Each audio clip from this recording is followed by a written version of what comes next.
Well, a TTUSA Barnett Sidecar Revival three-wheeling saga continues here at the Barber Vintage Festival.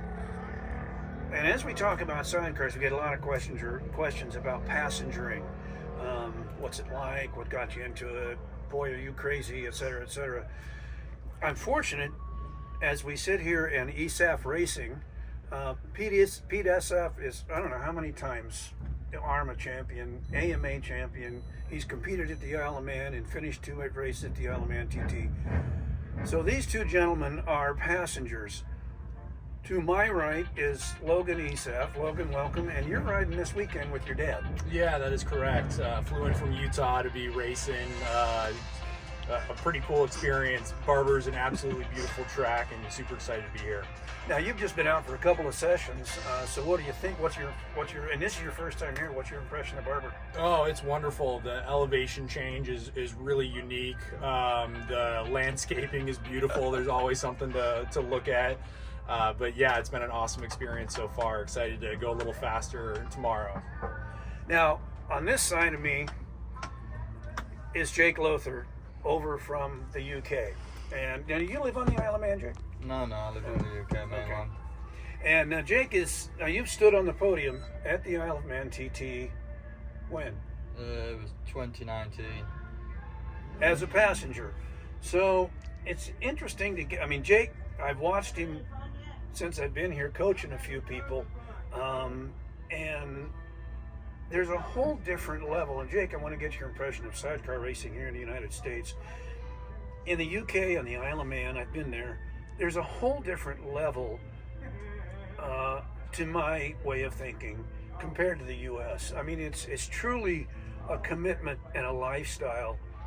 Whereas in the U.S., it has a tendency to be more of a hobby in the way I see it. Not that, and by no means am I knocking any of the sidecar racers in the U.S. It's just that there's a different level in the U.S. And than there is in the Europe.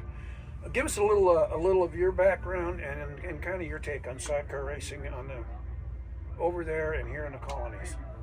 Well, over here it's a bit like what we'd call a grassroots racing, your entry level.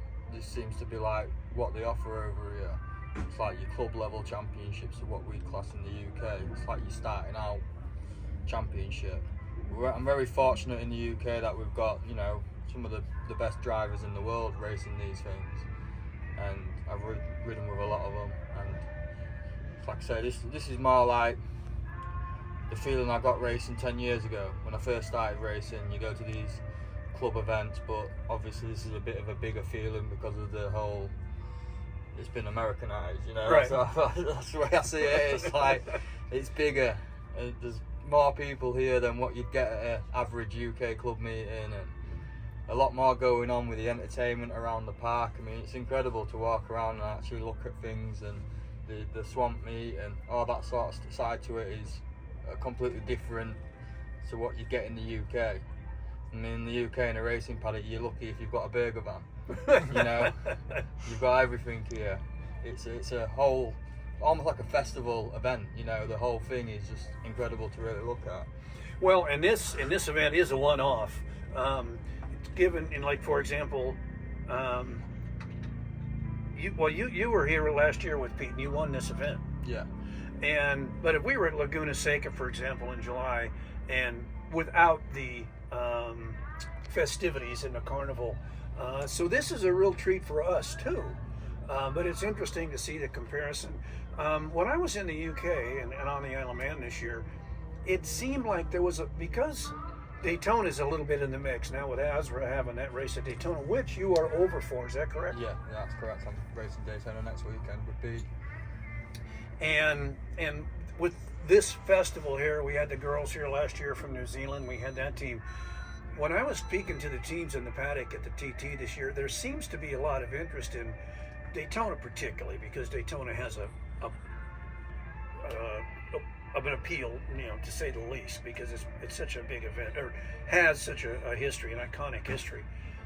There seems to be interest in sidecar guys to come to US. I think the interest will always be there. The difficult thing is you'd have to pretty much sacrifice your years racing, and over in the UK, like especially with the F2 smaller bikes, the interest is the TT, and that takes so much of your funds, your time. You know, you're there for 3 weeks away from home. You pretty much put your full year into that 3 weeks. You get one shot at it.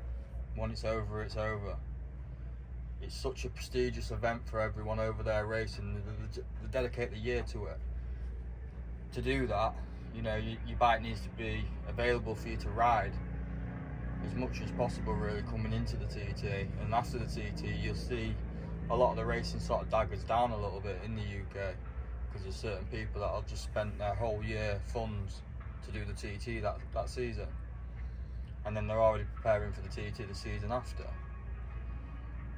And that kind of reinforced what I was saying about that level of commitment. Yeah, it really does. Logan, you come in and ride with your dad at certain events. Are you gonna continue to do that? Yeah, for as long as he'll keep driving and inviting me to come out, I'll be happy to hop on the bike every once in a while. Super. Yeah. Well, it's as it is in Europe. It's a family-oriented sport. Here we have husband and wife team, father and son. It's really neat to see you out there with Pete. You know, I've known Pete for a long time. We want to get him in here too, because I want to talk to him. But it's really cool to see the father and son team out there.